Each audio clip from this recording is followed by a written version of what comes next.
todos, sejam bem-vindos a mais um Primeira Hora do Agro. Hoje, sexta-feira, 14 de abril de 2023. 15 protocolos ou memorandos de entendimento, protocolos de cooperação, acordos fitossanitários foram assinados na China na viagem do Lula esta semana. E tem um acordo específico, um protocolo fitossanitário específico que vai atingir em algum momento as exportações de soja aqui do Brasil. Vocês viram que um dos destaques do programa de hoje é que a China ontem soltou mais uma recomendação para redução do uso de farelo de soja na fabricação de ração animal.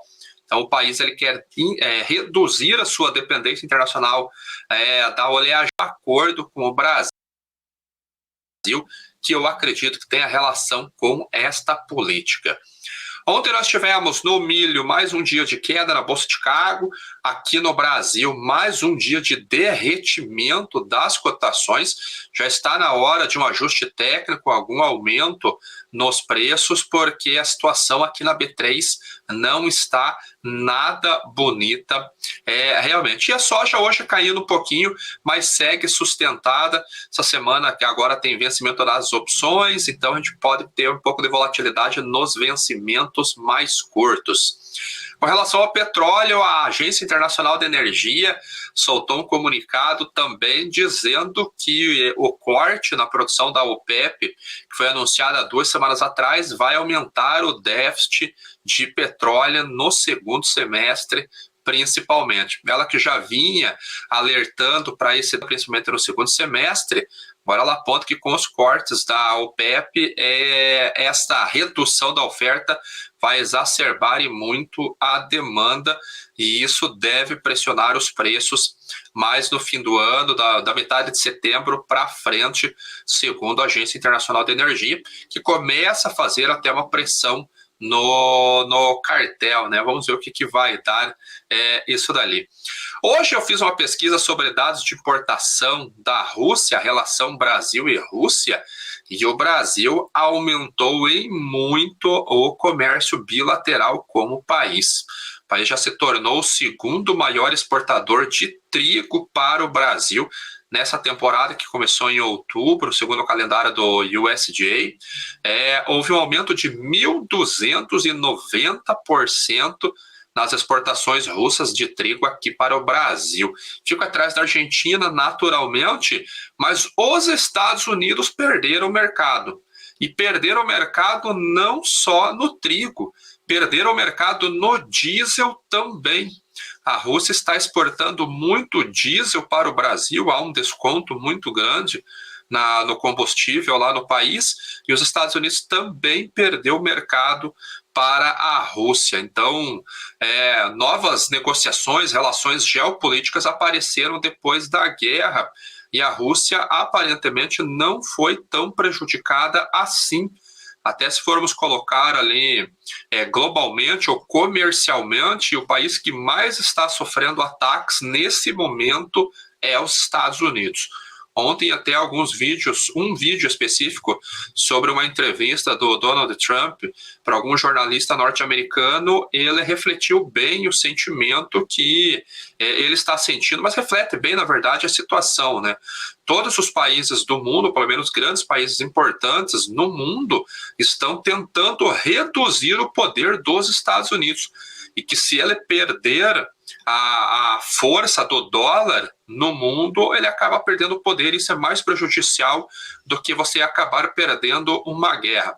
Claro que isso não vai acontecer amanhã, antes que venham já tirar sarrinho, igual acontece lá no Twitter, né? Isso não vai acontecer de hoje para amanhã, mas é um movimento que já começou, e o vagão já saiu, o trem já saiu da estação e não tem retorno. Nós vemos a China tentando fechar acordos bilaterais para câmbio direto. Isso não vem de hoje, isso já acontece há um bom tempo, já no Brasil, acho que desde 2014 vem acontecendo essa negociação. Até para alguns amigos ali, para alguns contatos que eu tenho há 2 anos atrás, Eu já falava que esse acordo já viria, já estava muito próximo de ser fechado, foi fechado agora mais recentemente. Vamos ver em quanto tempo começam a sair de maneira expressiva exportações brasileiras para a China na moeda local. A Rússia tem conseguido uma cooperação muito forte com a China, a Europa também. Esta semana mesmo, o presidente da França, Macron, disse que tem que reduzir a dependência dos Estados Unidos.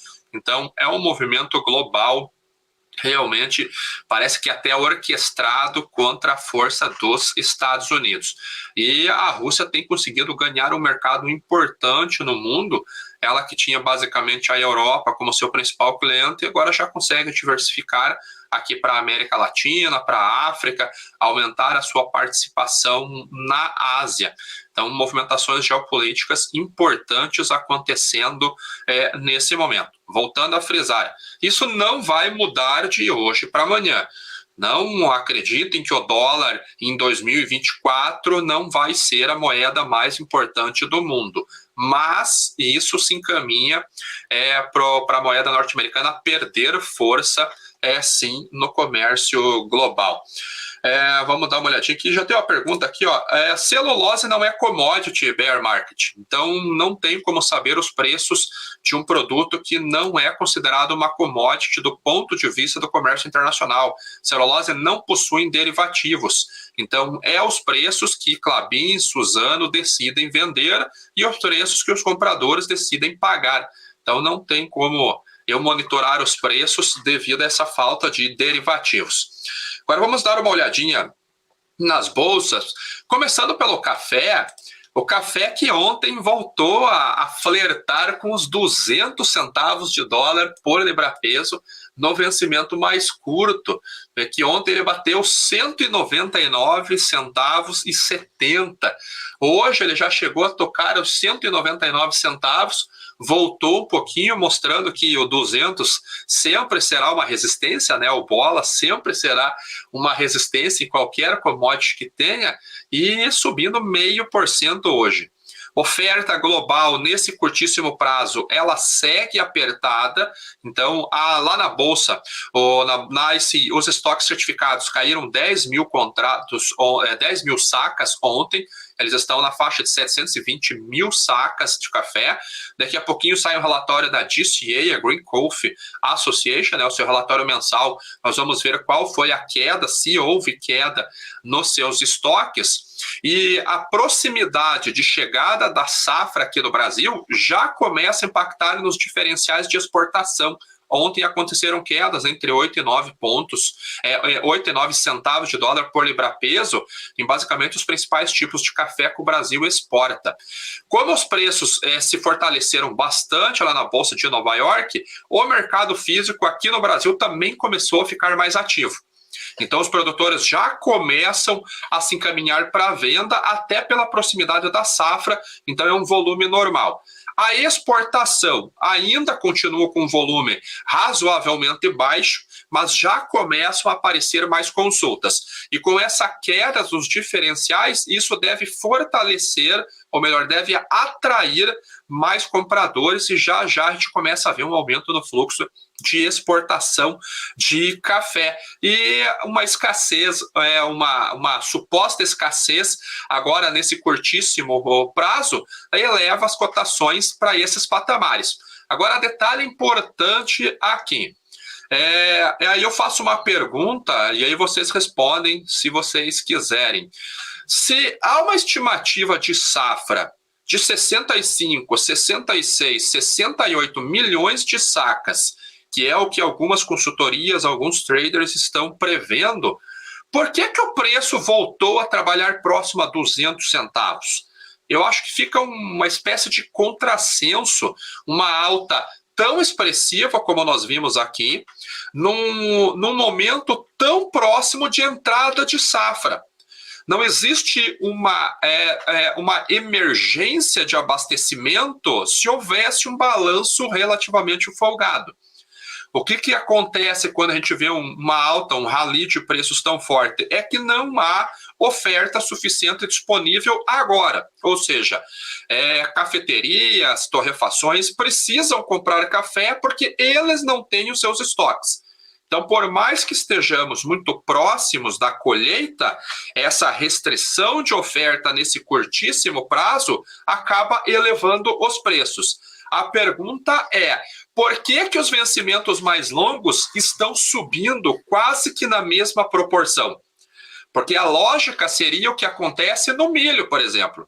Se eu não tenho uma oferta muito folgada no milho, o vencimento mais curto sobe mais. Isso acentua o backwardation, coloca um viés de alta nos preços mais curtos, nas cotações mais curtas. E aí entra a sazonalidade na frente e faz a entrada da safra, o aumento da oferta, ter queda de preços. E no café nós não vemos esse movimento. Então, isso leva a crer, pelo menos no meu entendimento, que virá uma oferta menor do que os 65, 66 milhões de sacas que algumas consultorias estão prevendo. O Vicente, no ano passado, ou esse ano, não estou lembrado agora, a gente já está em abril, caramba, ele fez um crop tour e o número que ele levantou na pesquisa de campo foram de 54, até a última até a última viagem que ele fez ali para o sul de Minas Gerais, visitando a Cochupé, ele elevou um pouquinho essa safra para 55 milhões de sacas, mas isso são 11, 12, 13 milhões de sacas a menos do que algumas consultorias privadas ali, e como Rabobank e Econ estão prevendo. Ainda bem que já nós vamos ver isso, mas essa movimentação do preços me causa estranheza. E eu acredito que para haver uma queda muito expressiva de preços, como eu já ouvi falar aí, alguns falando em 110, 120 centavos de dólar por libra-peso, é só se realmente confirmar na entrada da safra 68, 70 milhões de sacas. E aí a gente pode ver uma queda de preços mais expressiva. Mas eu acho que há uma chance menor disso acontecer. Vejo que setembro, que é a safra brasileira aqui, o principal vencimento da safra brasileira, que concentra o maior volume de oferta, 192 centavos de dólar por libra-peso. Então ele teria que cair quanto? 1.000 pontos ou mais, na verdade, ele tem que cair aqui para chegar no preço 60 centavos, 70 centavos para chegar nos 120. Parece que é um pouco provável que isso aconteça. A chance há, mas me parece pouco provável, ainda mais se os diferenciais caírem. Aí sim, se os diferenciais caírem realmente e voltarem para a média, ali trabalharem um pouquinho negativo em relação à Bolsa de Nova York, aí fica mais difícil para a Bolsa cair. Então, vamos acompanhar o mercado do café, mas para mim está um pouquinho estranho esses números. Continuando na Bolsa de Nova York ainda, açúcar mantém-se lá nos 24,12 centavos de dólar por libra-peso, próximo vencimento 23,45 e o mais importante para a safra brasileira aqui, 24,14 centavos de dólar por libra-peso. Nós vemos aqui que compradores rejeitaram vendedores rejeitaram valores muito acima aqui dos 24 centavos. Então, pode ser que tenhamos chego num teto de preços aqui nesse vencimento mais curto, né? Ele chegou a 24,85. Pode ser que há uma rejeição mais forte nos 25 centavos. A moagem no Brasil, como vocês viram, já começou. Ela foi menor do que a expectativa nesse momento, mas isso é devido às chuvas que estão acontecendo na região centro-sul aqui do Brasil. Eu já mostrei os modelos climáticos para vocês, então isso pode atrasar um pouquinho a moagem e a chegada do açúcar aqui no mercado, mas isso em algum momento vai acontecer. Expectativa, segundo a Única, o relatório deles agora é moagem de quase 600 milhões de toneladas, né? Eu havia falado acima de 600, mas é em torno de 600 milhões, 590 milhões de toneladas de moagem aqui no Brasil, uma produção de açúcar um pouco acima de 40 milhões de toneladas. E segundo os estudos, principalmente o da Archer Consult, ali, que tem um modelo bem consolidado no mercado, mais de 85% da safra que será exportado aqui no Brasil de açúcar já está redeado, então isso acaba tirando a liquidez do mercado. Qualquer movimento por parte de fundos, de especuladores, acaba elevando os preços. E esse era um fator que a gente já sabia que ia acontecer, né? Desde que a Índia anunciou uma cota menor de exportação, nós já sabíamos que esse fato estava muito propício a acontecer. Eu lembro que eu participei de um podcast lá com o Motinha, com o Bruno Rossolini, com o Igor, lá no Genial. Se eu não me engano, foi em fevereiro, comecinho de fevereiro, e eu já comentava que eu achava que o setor sucroenergético no Brasil teria um ano muito favorável. Foi no comecinho de fevereiro, porque não havia saído a decisão ainda da reoneração dos combustíveis, da gasolina, do etanol e do GLP aqui no Brasil. E esse fato está se confirmando agora. Então, o açúcar a 24, o etanol, apesar de não ter subido tanto ainda e estar competitivo só no Mato Grosso face à gasolina, os preços acabaram subindo também um pouquinho pela arbitragem com a gasolina. Então, a gasolina sobe, o etanol tem margem para poder subir. Como o imposto da gasolina aumentou mais do que o imposto do etanol, isso melhora a margem ainda para as usinas e ela pode escolher dentro do mix de produção de açúcar e etanol qual que é o mais atrativo num cenário onde os dois estão atrativos. Claro que o açúcar a 23, 24 centavos, ele acaba ficando mais atrativo do que o etanol. Então, a gente deve ver realmente uma produção maior de etanol nessa temporada, em comparação, uma produção maior de açúcar, desculpe, em comparação com o etanol. Ainda na Bolsa de Nova York, petróleo, 82 dólares o barril no primeiro vencimento, que é junho, vencimento julho aqui a 82 dólares. Vamos dar uma olhadinha no Brent, que deve estar acima de 86, 86,41 no primeiro vencimento, alta de 0,37%, e 86 basicamente o vencimento julho. Notícias do petróleo. A Agência Internacional de Energia, ela coloca que reduz o risco de déficit da oferta de petróleo e ameaça, OPEP reduz risco de déficit da oferta de petróleo e ameaça a recuperação econômica. A tradução ali ficou errada. O que ela fala nessa matéria é que nós vemos aqui que a demanda vai ter um aumento, principalmente no finalzinho do ano, né? Segundo quadrimestre, terceiro quadrimestre, ela mantém-se estável, mas a oferta apresentou uma queda. E essa queda veio devido à redução da meta de produção da OPEP de 1,6 milhão de barris este ano. Soma-se a queda de 2 milhões de barris que a OPEP anunciou mais ou menos aqui em novembro do ano passado. Então, segundo o Demand Supply Balance, aqui, o balanço de oferta e demanda, nós vemos aqui que haverá um déficit, um desequilíbrio entre esses dois pontos fundamentais de uma commodity. E isso pode continuar pressionando os preços e deve continuar pressionando a inflação naturalmente. Então, vocês devem ver muito comentário no mercado que o mercado financeiro está otimista demais e que a situação econômica, principalmente nos Estados Unidos, não é tão animadora assim. O fato é que agora, nesse momento, o mercado está animado ainda. Então, não sabemos como que ele vai se comportar a partir de maio, na reunião do Fed, o anúncio, se vai haver a elevação de 25 basis points, que é o que o mercado espera, a maioria do mercado pelo menos espera, e seja o último elevação de juros, ou se o presidente do Fed, lá, o Jerome Powell, faz os 25 basis points e anuncia mais um aumento, vende mais um aumento, anuncia não, vende mais um aumento, a possibilidade de mais um aumento para outra reunião de julho. Então, isso ainda, no meu entender, é uma certeza. O que eu acompanho os comentários de todo mundo é que o mercado financeiro está animado demais. O que me causa estranheza é que quem comenta isso também é no mercado financeiro. Então, me parece um pouco de contraponto. O fato é que o petróleo está subindo, nós temos uma sazonalidade de alta pela frente também, e vem mais uma notícia lá da Ásia, que as refinarias vão aumentar o refino da gasolina devido à sazonalidade que puxa o consumo do combustível agora e vão reduzir vão cortar o refino para diesel devido a um oversupply, a um excesso de oferta. Só que se você reduz a produção, você começa a retirar essa oferta.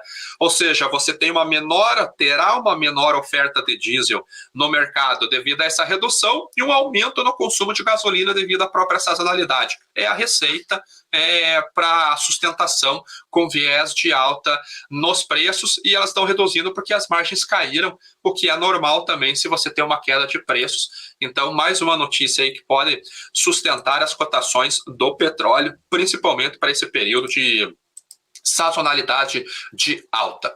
Agora sim, indo para a Bolsa de Chicago. Vamos começar aqui com o trigo. Trigo caindo hoje 0,37. Ele começou a cair aqui de maneira um pouquinho mais consolidada no finalzinho do mês passado, né, dia 30 de março, e é devido às boas expectativas de oferta para esta temporada, agora que começa no dia 1º de junho. Condições dos Estados Unidos estão ruins? Péssimas, mas isso sustenta os preços, ou melhor, limita a queda de preços. Acordo no Mar Negro também acaba limitando as perdas. A gente vê que a Rússia disse ontem que o acordo no Mar Negro pode estar quase se encerrando. Ele termina dia 18 de maio, então ele tem que ser renovado até esta data. E pelo que a Rússia anunciou aqui, esse acordo está próximo do fim. Não podemos dizer que é verdade e nem que é mentira, porque agora começa a guerra de retórica de ambos os lados, cada um ali puxando a sardinha para aquilo que ele quer. Então começa estas acusações e discursos e tudo mais. Temos que esperar até essa data ali para ver o que realmente vai acontecer. Fato que, no meu entender, acaba preocupando um pouco. Esta semana houve um dia que não houveram inspeções para exportação lá no Mar Negro e o acordo foi renovado por 60 dias. Ele teve 2 ou 3 renovações por 120 e agora por 60. Então, no meu entender, a Rússia está com ameaças mais fortes agora, ou mais reais agora, do que simplesmente retórica. E até falando em Rússia, o país se tornou o segundo maior exportador de trigo para o Brasil, hein? Ele acabou roubando o mercado dos Estados Unidos. Nós vemos aqui, por esse gráfico aqui do Comexstat, do Ministério do Desenvolvimento, Indústria e Comércio, a Argentina, naturalmente, é o mais forte, mas olha a Rússia, onde que apareceu. Olha 2022, como que foram as exportações dos Estados Unidos e Canadá, que, Lê, não chegou safra norte-americana ainda. Tudo bem, isso pode fazer sentido, mas a Rússia acabou ganhando força, e como eu coloquei no meu Twitter aqui, houve um aumento de 1.290% no volume de exportação em relação à temporada passada. Além disso, a mesma situação no diesel. O Brasil tem comprado muito diesel lá na Rússia. E nos fertilizantes, a Rússia representa 30% na média das vendas dos insumos aqui para o Brasil. Mas vamos abrir as importações brasileiras. No fósforo, aqui no MAP, 52,5%. A ureia, 27%, porque aí tem concorrência com o Oriente Médio, né? Principalmente Catar exporta muita a ureia aqui para o Brasil. Mas olha o nitrato de amônio e o sulfato de amônio. Basicamente 100% do mercado é da Rússia. E o potássio, 32%. Isso esse ano. Não é ano passado, esse ano. Ou seja, só temos 3 fornecedores de potássio: Bielorrússia, que é uma cidade, um estado da Rússia, Rússia e Canadá. Então, vejam como a Rússia conseguiu ganhar mercado aqui na América Latina, aqui no Brasil. E hoje o trigo, então, caindo aí 0,37% devido a essa boa expectativa de oferta. Com relação ao milho, Bolsa de Chicago, alta nos vencimentos mais curtos, baixa nos vencimentos mais longos. Temos que ficar de olho no clima, já começou o plantio lá nos Estados Unidos, o clima nesse momento ainda relativamente favorável para o plantio, né? Temos que acompanhar. E aqui na B3, milhozinho, queda livre. Ontem, mais um dia de queda. Agora ele fez um candle aqui que pode ser que hoje faça uma correção. Já está pedindo uma correção, melhor, já está gritando por uma correção técnica. Olha o RSI praticamente em 10 pontos aqui. Eu até brinquei ontem, vocês devem lembrar, se existia RSI negativo, aí lá no meu Twitter o perfil Gus Maia foi lá e deu uma aula do porquê que não. Então podem dar uma olhadinha lá que ele me marcou, vocês vão ver a explicação dele. Para mim foi excelente aquilo ali. E agora essa correção vai depender do dólar, que está sustentado aqui, 4,90, parou aqui ontem também, 4,92, considerando o aftermarket, mas a linha também acabou derretendo. Tomar cuidado com a comercialização. Indo para a soja, que eu quero mostrar a notícia para vocês, óleo caindo 0,3, farelo 0,5 e soja caindo 0,35.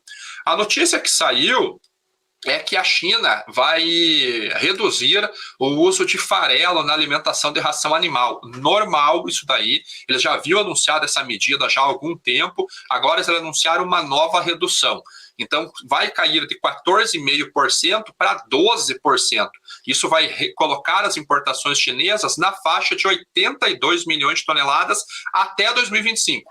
Então, vai começar a haver uma queda na demanda. Esse ano, a expectativa ainda é de 95 milhões de toneladas. Ano que vem, se eu não me engano, é 96 ou 97. O USDA vai colocar esse número no próximo relatório ASD de maio. Mas isso vai cair as importações chinesas lá. E eles querem trocar o composto da ração. Então, eles vão fazer pesquisa com forragens de alta qualidade e também proteínas microbianas. E, além disso, proteínas vindas de outras fontes, como animais. E aí o governo brasileiro está lá e um dos protocolos assinados foi esse daqui, ó. Requisitos sanitários e quarentena para proteína processada de animais terrestres, que o Brasil vai exportar. Então, a gente pode ter uma redução na exportação de soja e um aumento neste tipo de proteína aqui para fazer essa substituição. E até agora, o que a China anunciou nos seus planos quinquenais, seus planos de 5 anos, ela tem conseguido cumprir. Então, temos que ficar de olho, acompanhar os programas de exportação, ritmo de exportação, para evitar surpresas lá na frente. Não vai acontecer esse ano, não vai acontecer agora no início do ano que vem, mas é um processo que também começou a acontecer já. Ok? Então, esse foi a primeira área do agro de hoje. Vamos dar uma curtida, pessoal, por favor. Eu sei que a gente esquece de curtir, mas isso ajuda o canal. Então, vamos ver aqui se tem alguma pergunta com relação a ótima sexta a todos. Qual o impacto direto dos lucros dos frigoríficos com essa queda do dólar? Não faço cobertura de ações, Fábio.